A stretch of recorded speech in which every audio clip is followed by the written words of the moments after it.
I was halfway through sanding down a vintage oak dresser in my detached garage when I heard the sharp rap of knuckles against the side door, and I knew before even looking up that this was going to be one of those days. Through the window, I could see Patricia Hendricks standing there with her phone held up, clearly taking photos of my workspace, her face twisted into that expression of righteous indignation she wore like a badge of honor. Patricia was the vice president of the Meadowbrook Hills HOA in suburban Indianapolis, Indiana, and she had made it her personal mission to make my life difficult ever since I had moved into this neighborhood 8 months ago. I set down my orbital sander and wiped the sawdust from my hands onto my jeans before opening the door. The October air was crisp, carrying the smell of burning leaves from somewhere down the street.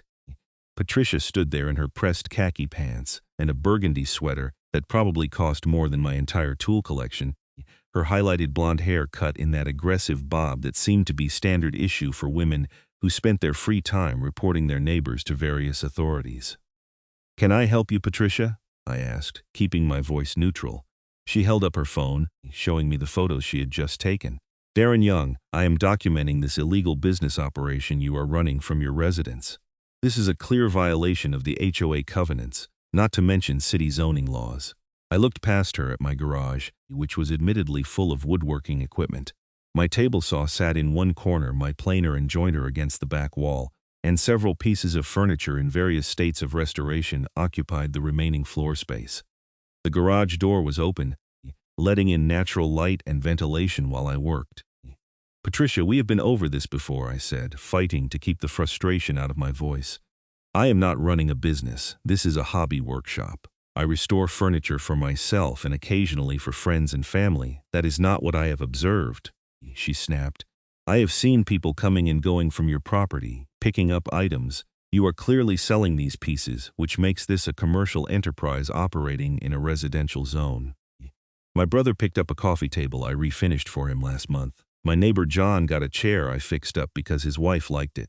That is not a business, Patricia. That is called being helpful." She pursed her lips, clearly unsatisfied with my explanation. "The HOA board will be hearing about this, and I am also filing a formal complaint with the City Code Enforcement Office. We will see what they have to say about your little operation here." Before I could respond, she turned on her heel and marched back down my driveway, her phone still out, probably composing an email to every authority figure she could think of. I watched her go, then looked back at my garage full of tools and half-finished projects. I had been so careful to follow every rule to make sure I was not actually running a business, but Patricia seemed determined to find something, anything, to use against me. The truth was, woodworking had been my salvation after my divorce 2 years ago. When my marriage to Lisa fell apart and I found myself starting over at 35, I needed something to pour my energy into besides work and an empty apartment. I had always loved working with my hands, and my grandfather had taught me the basics of woodworking when I was a kid. After the divorce was finalized, I bought a house in Meadowbrook Hills with part of my settlement money, specifically looking for a place with a detached 2-car garage that I could convert into a proper workshop. I went back inside and tried to focus on the dresser, but Patricia's visit had killed my concentration. The oak piece had come from an estate sale in Carmel, a beautiful 1940s design that someone had painted over with cheap white latex paint at some point. I had spent the last 3 weekends carefully stripping away the paint, and now I was in the satisfying stage of sanding down to the original wood. Under the right lighting, you could see the gorgeous grain pattern emerging, honey-colored and rich with character. My phone buzzed in my pocket, a text from my friend Marcus, who worked as a contractor and had introduced me to several furniture restoration techniques. "Hey man, still good for poker night Friday?" I texted back confirming, then set the phone down and forced myself to get back to work.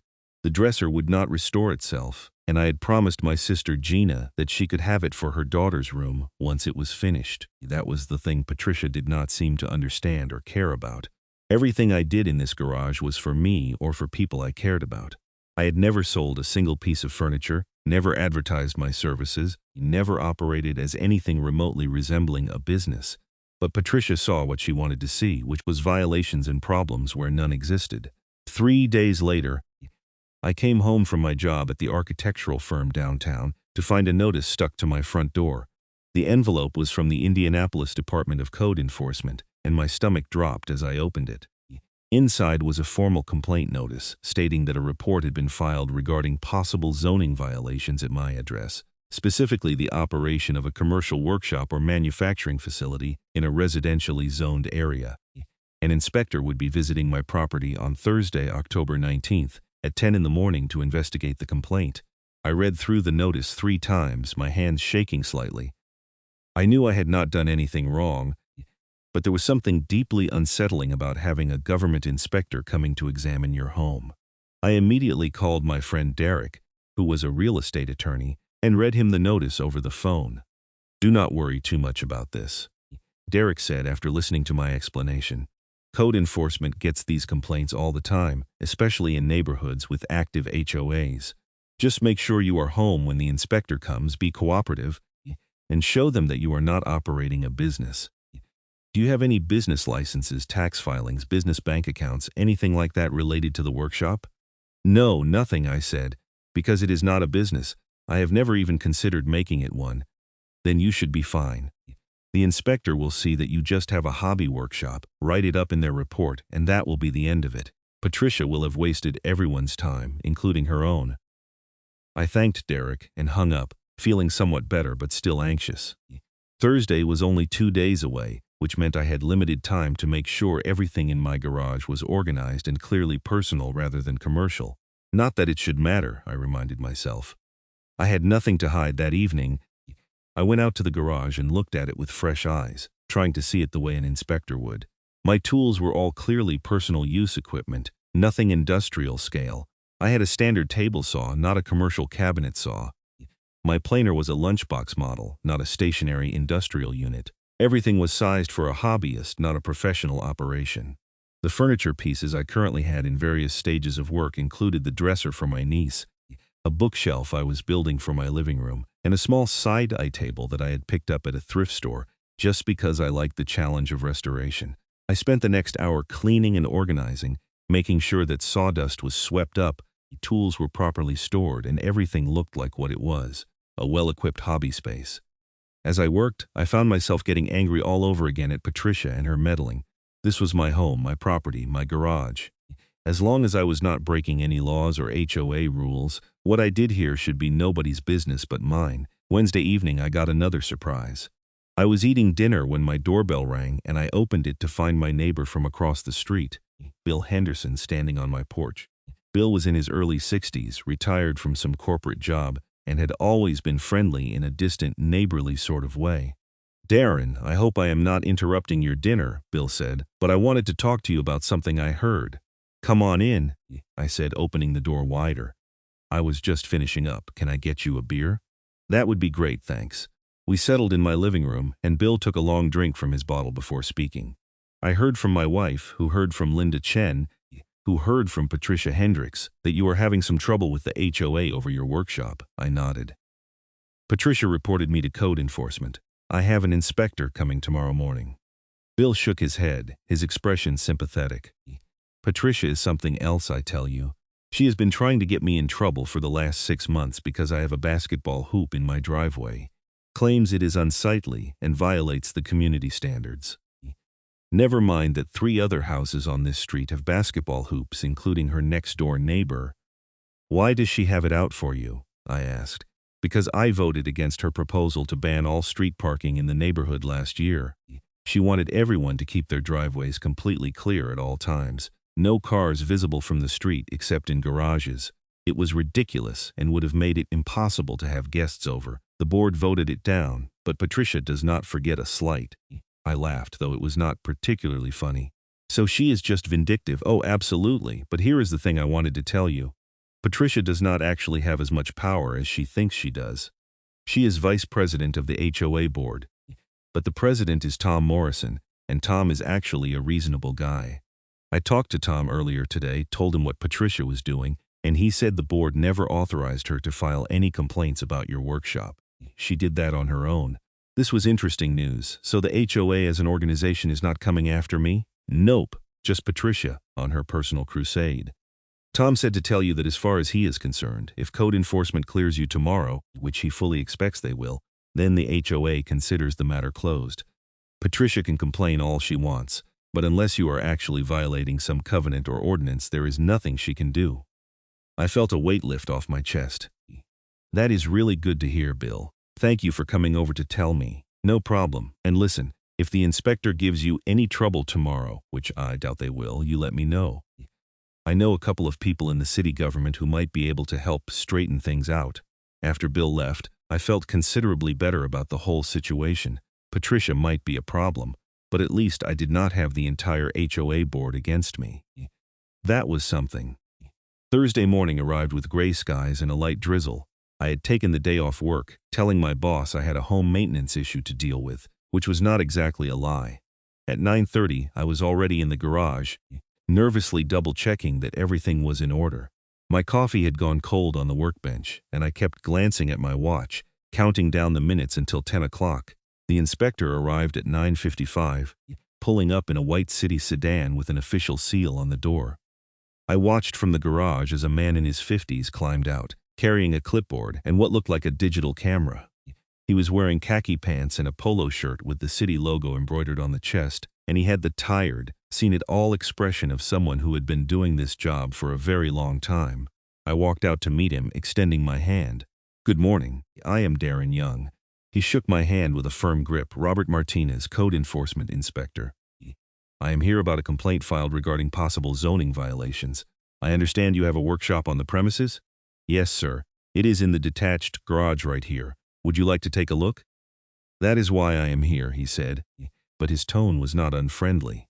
We walked into the garage together, and I watched as Inspector Martinez looked around, taking in the space with a professional eye. He walked over to my table saw, examined it briefly, then moved on to the planer and jointer.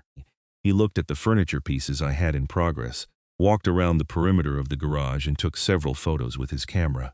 "Tell me about what you do here," he said, making notes on his clipboard. "I restore furniture as a hobby," I explained. "I started getting into woodworking a couple of years ago, and I really enjoy bringing old pieces back to life. That dresser there is for my niece's bedroom, the bookshelf is going in my living room, and the table is just something I am working on for fun." "Do you sell any of the pieces you make or restore?" Inspector Martinez asked, his pen poised over his clipboard. "No, sir. Everything I do here is for myself, family, or friends. I have never sold a single piece, never advertised any services, never operated this as a business in any capacity." He nodded, continuing to make notes. "Do you have any business licenses? Commercial insurance or business tax filings related to this workshop?" "No, nothing like that.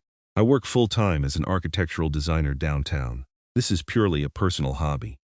Inspector Martinez walked over to the dresser I was working on and ran his hand along the partially sanded surface. "This is nice work. My wife is always trying to get me to restore furniture with her, but I do not have the patience for it." He turned back to me, his expression neutral. "Mr. Young, I am going to be straight with you. I get a lot of complaints like this one, especially from HOA neighborhoods. Someone does not like their neighbor for whatever reason, so they try to cause problems by filing reports with the city. It is a waste of my time and the city's resources, but I have to follow up on every complaint that comes in." "I understand," I said. "I just want to make sure everything is in order. From what I can see here, you have a personal workshop with hobbyist-level equipment, and you are working on furniture pieces for personal use. There is no signage, no commercial activity, no customers coming and going.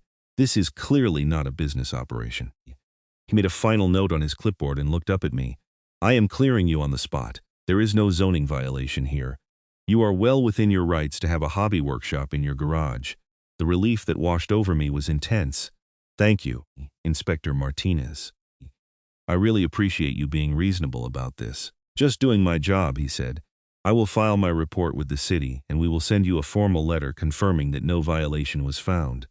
If you get any more complaints, which unfortunately you might given how these things tend to go, just refer them to this inspection and the case number." He handed me a business card with a case number written on the back. "Keep this for your records." As Inspector Martinez was writing up his final notes, I heard a car door slam in my driveway. I looked out to see Patricia Hendricks marching toward us, her face already red with what looked like anger or exertion or both. She was wearing another of her expensive sweater sets, this one in navy blue, and she carried a thick folder of papers. "Inspector, I am so glad I caught you," Patricia said breathlessly. I am Patricia Hendricks, the vice president of the Meadowbrook Hills HOA, and I am the one who filed the complaint about this illegal operation. Inspector Martinez turned to face her, his expression professionally neutral. Madam, I have completed my inspection. There is no zoning violation here. Patricia's mouth fell open. What? That is impossible. Look at all this equipment. Look at all these furniture pieces. He is clearly running a business out of his garage, madam. Having woodworking equipment and working on furniture projects does not constitute a business. There is no commercial activity taking place here. But I have evidence, Patricia insisted, opening her folder and pulling out printouts of what looked like photos. I have documented multiple instances of people coming to this property and leaving with furniture. I have photos of commercial vehicles in the driveway. I have testimony from other residents about noise and activity at all hours. Inspector Martinez took the photos from her and flipped through them quickly. I could see they were pictures of my driveway and garage taken from various angles, probably over the course of several weeks. Patricia had clearly been watching my property obsessively. Madam, these photos show vehicles in a residential driveway and people loading furniture into personal vehicles. There is nothing here that indicates commercial activity. He handed the photos back to her. My inspection is complete, and my finding stands. No violation. Patricia's face was getting redder. This is unacceptable. I want to speak to your supervisor. I want a second inspection. This man is breaking the law and you are letting him get away with it. You are welcome to contact my supervisor at the number on this card, Inspector Martinez said, handing her one of his business cards. But I can tell you right now that my finding will not change. I have been doing this job for 23 years and I know the difference between a hobby workshop and a commercial operation. This is a hobby workshop. But the HOA covenants clearly state that no business activities are permitted in residential garages, Patricia protested. Then that is a matter for your HOA to handle internally, Inspector Martinez said. My job is to enforce city zoning codes, and no city codes are being violated here. Good day, madam. He turned back to me. Mr. Young, you will receive the formal documentation in the mail within 5 business days. If you have any questions, feel free to call the number on my card. Thank you, Inspector, I said, shaking his hand again. As Inspector Martinez walked back to his car, Patricia turned to me, her eyes blazing. This is not over, Darren. Not by a long shot. I will make sure the HOA board takes action against you. You will be fined, you will be sanctioned, and if you do not shut down this operation, I will make sure you are forced to sell this house. Patricia, I am not operating a business, I said, keeping my voice calm despite my rising anger. The inspector just confirmed that. You are harassing me over a hobby. We will see about that, she hissed, then turned and stalked back to her car, a silver Lexus SUV that probably cost more than I made in a year. I stood in my driveway and watched her drive away, feeling a mixture of relief and dread. I had won this round, but I had a sinking feeling that Patricia was not going to let this go. She had invested too much time and energy into trying to prove I was doing something wrong, and people like her did not handle being proven wrong very gracefully. I went back inside and called Derek to tell him the good news. He laughed when I described Patricia's reaction to the inspector's decision. She sounds like a piece of work.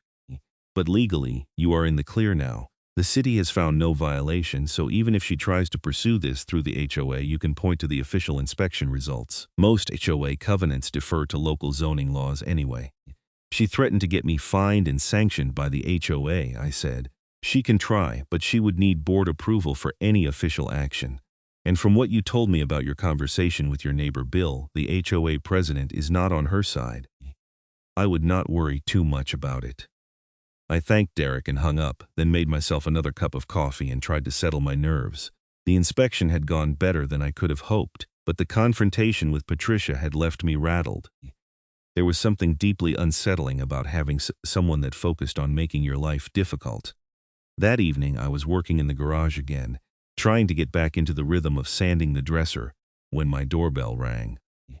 I was not expecting anyone, and for a moment I worried it might be Patricia coming back for round 2. But when I opened the door, I found my sister Gina standing there with her 8-year-old daughter, my niece Emma. Hey, I hope we are not interrupting, Gina said. Emma wanted to see how her dresser was coming along. Uncle Darren, is it done yet? Emma asked, bouncing on her toes with excitement. I laughed and ushered them inside. Not quite yet, kiddo, but come on out to the garage and I will show you the progress. We walked out to the workshop and Emma's eyes went wide when she saw the dresser. Even in its unfinished state, the beautiful oak grain was visible, glowing in the overhead lights I had installed. "It is so pretty," Emma breathed. "It is going to be even prettier when it is done," I promised. "I still have to finish sanding, then apply stain and several coats of finish. But in another week or two, it will be ready for your room." Gina walked around the garage looking at my various tools and projects. "This is really impressive, Darren. You have built quite a workshop here, thanks. It has been a good outlet for me." I told her about Patricia's complaint and the inspection that morning, and Gina's expression darkened. "That woman sounds horrible. Why would she care what you do in your own garage?" "Because some people just need to control everything around them," I said. "But the inspector cleared me, so hopefully that is the end of it." Emma was running her hands along the dresser drawers, carefully avoiding the areas I had been sanding. "Can I help you work on it, Uncle Darren? Maybe next time you visit we can do some of the finishing work together," I promised. "But right now, you would just get covered in sawdust." After Gina and Emma left, I worked for another couple of hours, letting the repetitive motion of sanding calm my mind. There was something meditative about woodworking, the way you could lose yourself in the process and let everything else fade away. By the time I finally called it a night and went back inside, I felt more like myself again. The formal letter from the city arrived the following Tuesday, exactly as Inspector Martinez had promised. It was a simple one-page document stating that an inspection had been conducted at my property on October 19th, that the complaint had been investigated, and that no zoning violations had been found. The case was closed. I made 3 copies of the letter, putting one in my files, one in a folder I was keeping specifically for HOA-related documents, and sending one to Derek just to have a lawyer's copy on record. I thought that would be the end of it. I was wrong. 2 weeks later, I received a certified letter from the Meadowbrook Hills HOA board. Inside was a formal notice of violation, stating that I was in breach of the community covenants by operating a commercial workshop from my garage. The letter cited Section 12, Paragraph 4 of the covenants, which prohibited commercial or business activities conducted from residential properties.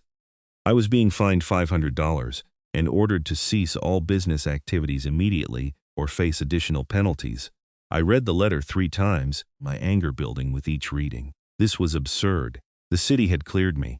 Inspector Martinez had explicitly stated that I was not operating a business, and yet here was the HOA trying to punish me anyway. I immediately called Derek, who asked me to scan and email him the letter.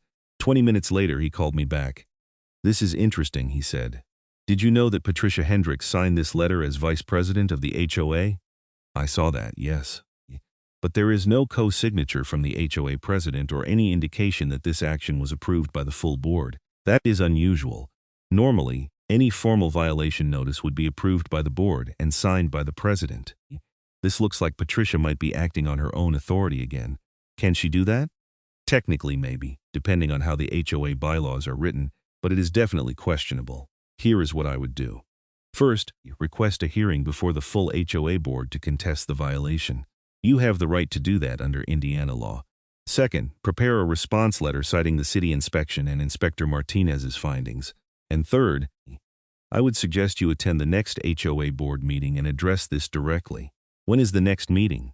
Should be in the packet of information you got when you bought the house. Usually HOAs meet monthly. I dug through my file cabinet and found the HOA welcome packet I had received when I closed on the house. Sure enough, there was a schedule of board meetings.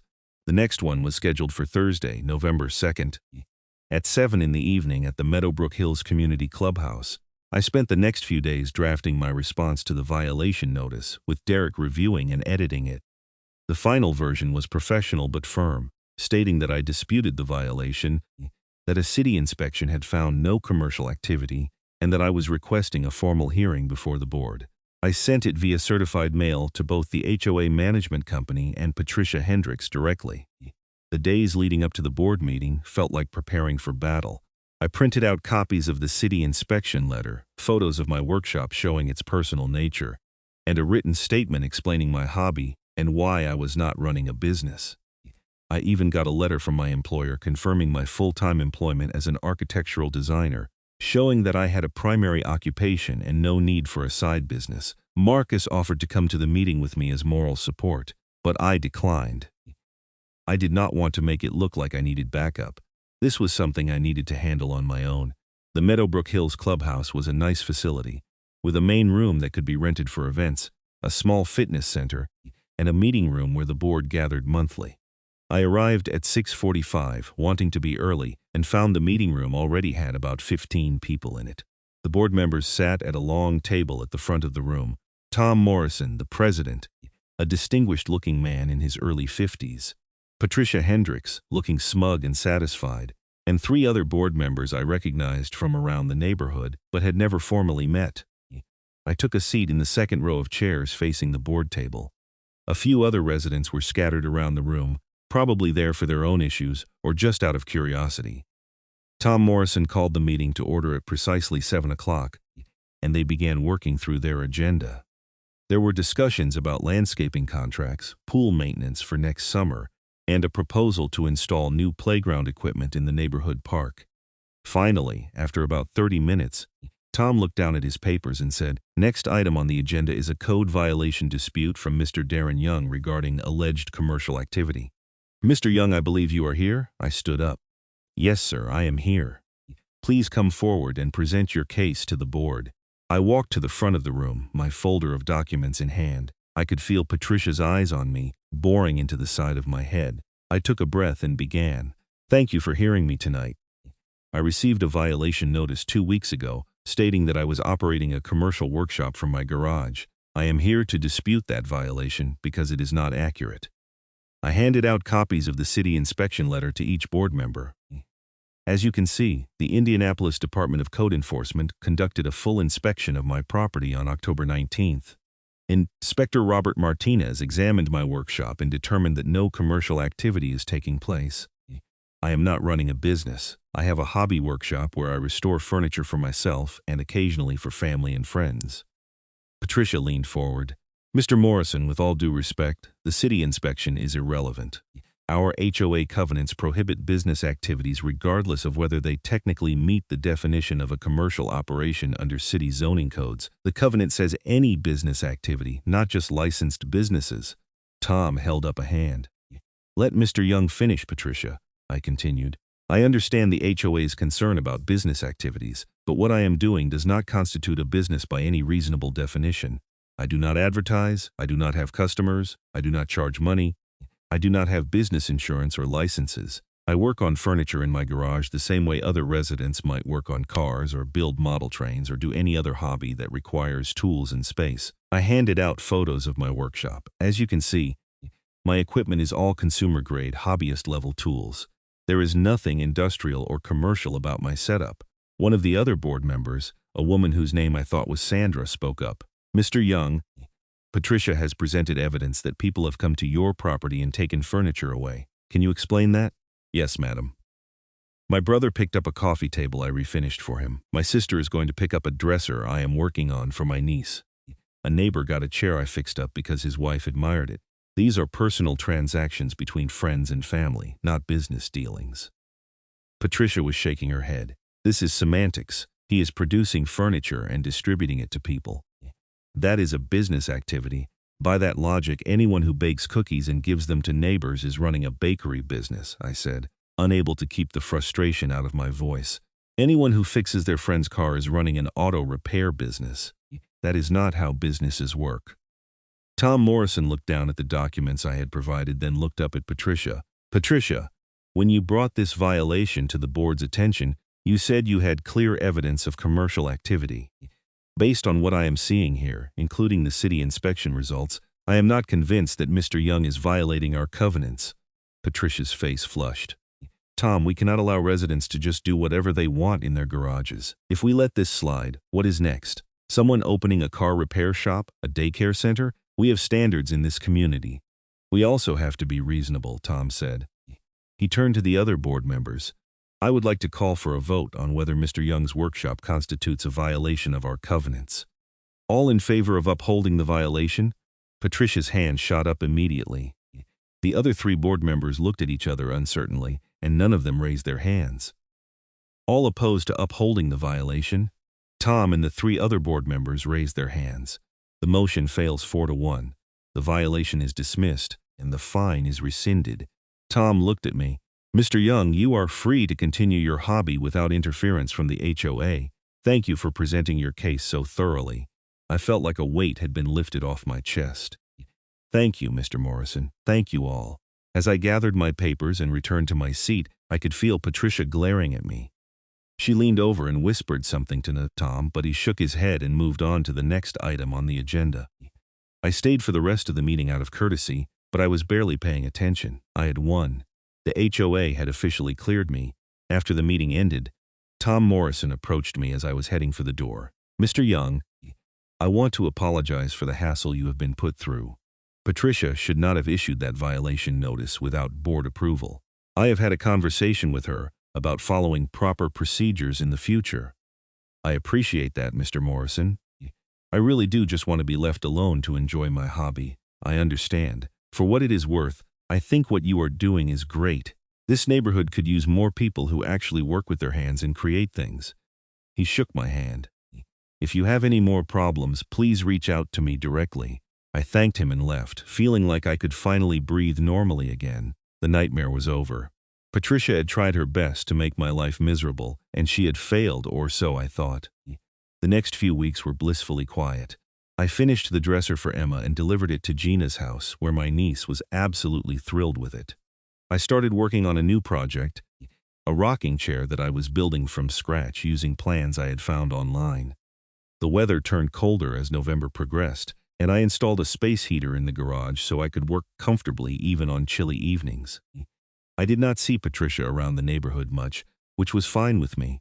Occasionally I would spot her silver Lexus driving past my house, but she never stopped or tried to confront me again. I assumed she had finally accepted defeat and moved on to harassing some other poor resident about some trivial violation. I should have known better. It was a Saturday morning in late November when I got a call from Bill Henderson, my neighbor from across the street. Darren, I hate to bother you on the weekend, but I think you should know something. My wife was talking to Linda Chen this morning, and apparently Patricia has been going around the neighborhood trying to get residents to sign a petition against you. A petition about what? I asked, feeling my good mood evaporate. Calling for a special HOA meeting to revisit the decision about your workshop. She is claiming that the board did not have all the facts when they dismissed the violation, and she is trying to drum up support for forcing another review. I felt anger surge through me. This is insane. The board already voted. The city already cleared me. What more does she want? I do not know, man, but I thought you should be aware. Linda said Patricia has been really aggressive about it, going door to door during the day when most people are at work so she can talk to stay-at-home parents and retirees. She is apparently telling people that you are lowering property values by running a business from your garage. Did Linda sign the petition? Hell no. Linda thinks Patricia is crazy. But I do not know how many other people might have signed. You know how it is. Some people just sign things to get door-to-door people to go away. After I hung up with Bill, I called Derek again to explain the situation. He listened quietly, then sighed. Legally, Patricia can petition for a special meeting if she gets enough signatures, usually 25% of the homeowners. But even if she succeeds in calling a meeting, the board would have to agree to reconsider their decision, which seems unlikely given that Tom Morrison already sided with you. So I just have to wait and see if she gets enough signatures. Pretty much, but Darren, I want you to start documenting everything Patricia does from this point forward. Every interaction, every petition attempt, every statement she makes about you. If this crosses the line into harassment, you might have grounds for legal action against her personally. You think it could come to that? I hope not, but Patricia is showing signs of obsessive behavior. She is not letting this go, and people like that can escalate. Just be careful and keep records. I spent the rest of the weekend feeling anxious and angry. I tried to work on the rocking chair, but my concentration was shot. It was one thing to deal with Patricia when she was filing official complaints through proper channels. It was another thing entirely to have her going around the neighborhood campaigning against me, poisoning my reputation with lies about lowering property values. On Monday evening, I got my answer about the petition. Tom Morrison called me around 8 o'clock. Darren, I wanted to give you a heads up. Patricia submitted a petition today calling for a special meeting to reconsider the board's decision regarding your workshop. She got 32 signatures, which is enough to trigger a special meeting under our bylaws. When will the meeting be? I asked, trying to keep my voice steady. We have to hold it within 30 days of the petition submission. I am looking at December 15th as a potential date. But, Darren, I want you to know that I have serious concerns about Patricia's behavior. I have had several residents call me saying they felt pressured or harassed by her when she was collecting signatures. Some people just to get her to leave them alone. What can I do? Come to the meeting prepared to defend yourself again. Bring any new documentation you have. And honestly, I am going to recommend to the board that we consider Patricia's conduct as well. This has gone beyond reasonable HOA oversight. The next 2.5 weeks were miserable. I tried to go about my normal routine, working at my job during the day and spending time in the workshop at night. But I felt like I was living under a cloud. Several neighbors I barely knew would give me odd looks when I checked the mail or took out the trash, and I wondered what Patricia had told them about me. On the positive side, I also had neighbors reaching out to offer support. Bill stopped by one evening with a 6-pack of beer, and we sat in my living room complaining about HOA politics. Marcus offered to come to the special meeting as a character witness. Even John, the neighbor who had gotten the chair from me, sent me a text saying he thought Patricia was being ridiculous and he would back me up if needed. I spent hours preparing for the meeting, going over every detail of my workshop operation, compiling even more evidence that I was not running a business. I got written statements from family members confirming that furniture I had given them was gifts, not purchases. I printed out my tax return showing that I had reported no business income from woodworking. I even got a letter from my homeowner's insurance company confirming that my policy covered hobby workshop activities and that I had no commercial insurance rider. December 15th arrived cold and gray, with a biting wind that promised snow. The special meeting was scheduled for 7 in the evening, same as the regular board meeting. I arrived at 6:30 to find the parking lot already filling up. Apparently, this meeting had generated a lot more interest than the regular monthly meetings. The meeting room was packed when I walked in. Every seat was filled, and people were standing along the walls. I recognized most of the faces as neighbors from around Meadowbrook Hills, though I did not know all their names. The energy in the room was tense, almost confrontational. Patricia sat in the front row, surrounded by several other women I did not recognize. She looked confident, almost triumphant. Tom Morrison called the meeting to order and explained the purpose of the special session. We are here tonight because a petition was submitted calling for the board to reconsider our previous decision regarding Mr. Darren Young's workshop. Per our bylaws, when a valid petition is submitted, we must hold a special meeting to address the issue. Patricia Hendricks, as the organizer of the petition, you have the floor to present your case. Patricia stood up and walked to the front of the room, carrying a large presentation folder. She had clearly prepared for this moment. Thank you, Mr. Morrison. I want to start by saying that this is not a personal attack on Mr. Young. This is about maintaining the standards and property values that make Meadowbrook Hills a desirable place to live. She opened her folder and pulled out a stack of photos, passing them around the room. These photos show the commercial operation that Mr. Young is running from his garage. You can see large pieces of furniture, industrial equipment, and evidence of ongoing manufacturing activity. This is not a hobby, this is a business. I looked at the photos as they made their way to me.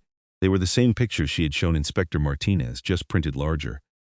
They showed my garage with the door open, my tools visible, furniture in various stages of completion. Nothing in the photos proved commercial activity, but I could see how someone without context might think the workshop looked extensive. Patricia continued. I have spoken with dozens of our neighbors who share my concerns. They worry about the noise, the traffic, the impact on our property values. They worry about what precedent we are setting if we allow this kind of commercial operation to continue unchecked. Do you have any evidence of complaints about noise or traffic? Tom Morrison asked.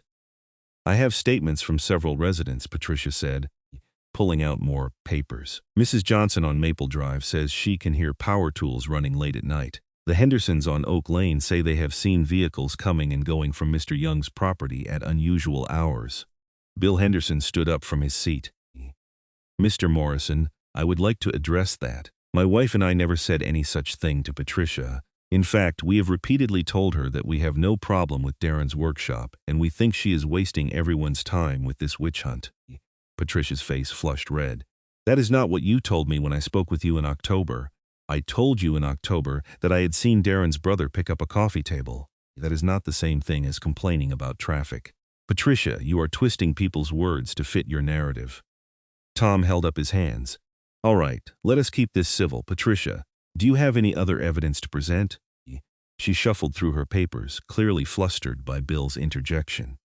I have documented 27 instances of vehicles visiting Mr. Young's property over a 6-week period. That level of traffic is consistent with a commercial operation, not a residential hobby. 27 vehicles over 6 weeks is less than 1 per day, Tom pointed out. That hardly seems excessive. It is the pattern that matters, Patricia insisted. And furthermore, I have evidence that Mr. Young has been soliciting business online. She pulled out printouts of what looked like social media posts. These are posts from a Facebook group for furniture restoration enthusiasts. You can see Mr. Young posting photos of his work and discussing his projects. I stood up, unable to stay silent any longer. Mr. Morrison, may I respond? Please do, Mr. Young. I walked to the front and took the printouts from Patricia. These are posts from a hobby group where people share their projects and give each other advice. I am not soliciting business. I am sharing my hobby with like-minded people, the same way someone might share photos of their garden or their home improvement projects. There is nothing commercial about it. An older man in the third row stood up. I am George Williams, and I have lived in Meadowbrook Hills for 15 years. I served on the HOA board for 6 of those years. What Patricia is doing here is harassment, pure and simple. She does not like Mr. Young for some reason, so she is trying to use the HOA as a weapon against him. I have seen this kind of behavior before, and it never ends well. Several people in the crowd murmured agreement. A woman I did not recognize stood up. I am Sarah Mitchell, and I was one of the people who signed Patricia's petition. I want to publicly state that I regret signing it. Patricia told me that Mr. Young was running a furniture manufacturing business that was causing noise pollution and traffic problems. If I had known the truth, I never would have signed. More murmurs ran through the crowd. I could see Patricia's confidence starting to crack. Tom Morrison consulted with the other board members in a quiet conversation, then addressed the room. Based on what I am hearing tonight, I think it is clear that there is no new evidence of commercial activity by Mr. Young. The previous board decision stands. This meeting is adjourned. Wait, Patricia said loudly. You cannot just dismiss this. I have legitimate concerns about property values and community standards. Patricia, your concerns have been heard and addressed multiple times now. The board has voted, the city has inspected and cleared Mr. Young, and we have now held a special meeting at your request. There is nothing more to discuss regarding this matter. Tom's voice was firm. Furthermore, I am calling for an executive session of the board to discuss your conduct in relation to this issue. The petition you circulated appears to have contained misrepresentations, and multiple residents have reported feeling harassed by your petition drive. That is not acceptable behavior for a board member. Patricia looked shocked. You cannot do this to me. I am standing up for the community. You are standing up for your own vendetta, George Williams called out from his seat. Give it a rest, Patricia. The meeting dissolved into chaos as multiple conversations broke out simultaneously. People were arguing, some defending Patricia, most agreeing that she had gone too far. Tom Morrison banged a gavel on the table to restore order, then announced that the public portion of the meeting was over and asked everyone to leave except the board members. I gathered my papers and walked out, feeling emotionally drained but vindicated. In the parking lot, several neighbors stopped me to offer their support and apologize for Patricia's behavior. Bill Henderson clapped me on the shoulder. That went better than I expected. I think Patricia's days as vice president might be numbered. I just want all of this to be over, I said honestly. It will be, Bill assured me. Patricia showed her true colors tonight and people saw it. She will not have the support to keep coming after you. I drove home and sat in my driveway for a long time, just staring at my garage. All of this drama over a hobby, it seemed so absurd and unnecessary. I finally went inside and called my sister to tell her about the meeting. Gina was outraged on my behalf and suggested I should sue Patricia for harassment, but I told her I just wanted to move on with my life. The next morning, I received an email from Tom Morrison. Darren, I wanted to update you on last night's events. After you left, the board held an executive session to discuss Patricia Hendricks' conduct. By a unanimous vote of the remaining board members, we have removed Patricia from her position as vice president, effective immediately. Additionally, The board has issued her a formal warning regarding harassment of other residents. If she continues to target you or anyone else in this manner, she will be subject to fines and potential legal action from the HOA itself. I am sorry you had to go through all of this, and I hope you can now enjoy your workshop in peace. I read the email 3 times, hardly believing it. Patricia had been removed from the board. It was over. It was really over. The rest of December passed quietly. I finished the rocking chair I had been working on and gave it to my mother as a Christmas present. She cried when she saw it, running her hands over the smooth wood and marveling at the craftsmanship. On Christmas Day, sitting in my mother's living room surrounded by family, I felt truly relaxed for the first time in months. Patricia's silver Lexus no longer drove past my house at odd hours. I did not see her at neighborhood gatherings or at the community clubhouse. According to Bill, she had become something of a pariah in Meadowbrook Hills after word spread about how she had misrepresented residents' statements in her petition. Several people who had previously been friendly with her had distanced themselves. In January, I started a new project, a dining room table made from reclaimed barnwood that Marcus had helped me source from a demolition site in rural Indiana. It was ambitious, the largest piece I had attempted so far, but I felt ready for the challenge. Working on it in my garage with my tools and my space and no one looking over my shoulder or questioning my right to be there, I felt genuinely happy. On a cold Saturday morning in late January, I was in the garage planing boards for the tabletop when I heard a tentative knock on the doorframe. I looked up to see a woman I recognized as living a few houses down from me. Her name was Jennifer something, and I had seen her walking her golden retriever around the neighborhood. "I am so sorry to bother you," she said nervously. "I am Jennifer Davis. I live on Elm Court." "No bother at all," I said, setting down my plane. "What can I do for you?" "I heard about all the trouble you had with Patricia Hendricks, and I wanted to say I am sorry you had to deal with that. But I also wanted to ask you something. I have an old desk that belonged to my grandmother, and it is in pretty rough shape.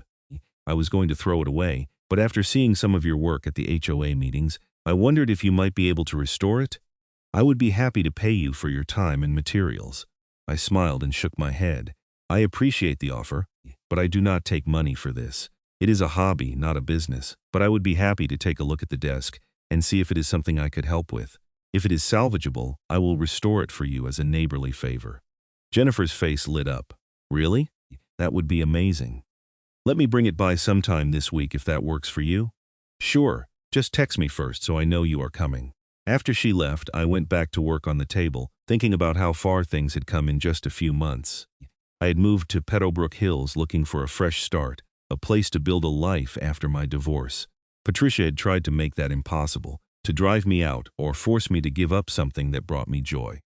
But in the end, the community had sided with reason over pettiness, and I had won the right to simply be myself. The dining table took me 6 weeks to complete, working on it most evenings and weekends. When I finally applied the last coat of finish and stepped back to admire it, I felt a deep sense of accomplishment. The wood grain patterns were spectacular, the joints were tight and strong, and the overall piece had a rustic elegance that made it feel both modern and timeless. I decided to keep this one for myself, replacing the cheap IKEA table I had been using since the divorce. In February, I restored Jennifer's grandmother's desk, a beautiful oak roll top that just needed some cleaning, minor repairs, and fresh finish. When I delivered it to her house, she actually teared up, saying she had almost thrown away a family heirloom because she thought it was beyond saving. She tried again to pay me, and again I refused. The look on her face when she saw the restored desk was payment enough. Word spread through the neighborhood about my work, and I started getting more requests from neighbors wanting furniture restored or repaired. I set clear boundaries, explaining to everyone that I only did this as a hobby and only for people in the neighborhood who I had gotten to know. I never charged money, though people often insisted on buying me materials or giving me gift cards as thank you gifts. Through it all, I kept meticulous records of every project, every interaction, every piece of furniture that left my garage. Derek had advised me to protect myself in case Patricia ever tried to cause trouble again, and I was not taking any chances. But as winter turned to spring and I still had not heard a word from Patricia, I began to hope that she had really given up. In March, I got an email from Tom Morrison asking if I would be interested in running for a position on the HOA board. One of the members was moving out of state and they needed to fill the seat. I thought about it for a few days before declining. I appreciated Tom's confidence in me, but I had no desire to get involved in HOA politics. I just wanted to live my life, work my job, and enjoy my hobby in peace. On a warm evening in early April, I was sitting in my garage with the door open, applying oil finish to a cherry wood bookshelf I had built, when Bill Henderson walked over from across the street carrying 2 beers. We sat on overturned buckets and drank our beers, watching the sunset paint the sky orange and pink. "You hear Patricia put her house up for sale?" Bill asked casually. No, I had not heard that. Yep, listed it last week. Linda heard from the real estate agent that Patricia and her husband are moving to a retirement community in Florida. Apparently her husband is tired of Indiana winters. I did not know what to say to that. Part of me felt a petty satisfaction that Patricia was leaving, but mostly I just felt relief. With her gone, I could finally stop looking over my shoulder, stop worrying about what complaint she might file next. "Good riddance," Bill said, raising his beer bottle in a mock toast. To difficult neighbors finally moving on, I clinked my bottle against his. "I will drink to that." We sat in comfortable silence for a while, listening to the sounds of the neighborhood settling in for the evening. Kids playing in yards, someone mowing a lawn a few streets over, the distant bark of a dog. Normal, peaceful suburban sounds. "You know," Bill said eventually, "I have lived in a lot of neighborhoods over the years, and I have seen a lot of HOAs. Some are great. Some are terrible. Most are somewhere in between. But what I have learned is that an HOA is only as good or bad as the people running it. Patricia was a bad actor, and she made life miserable for a lot of people, not just you.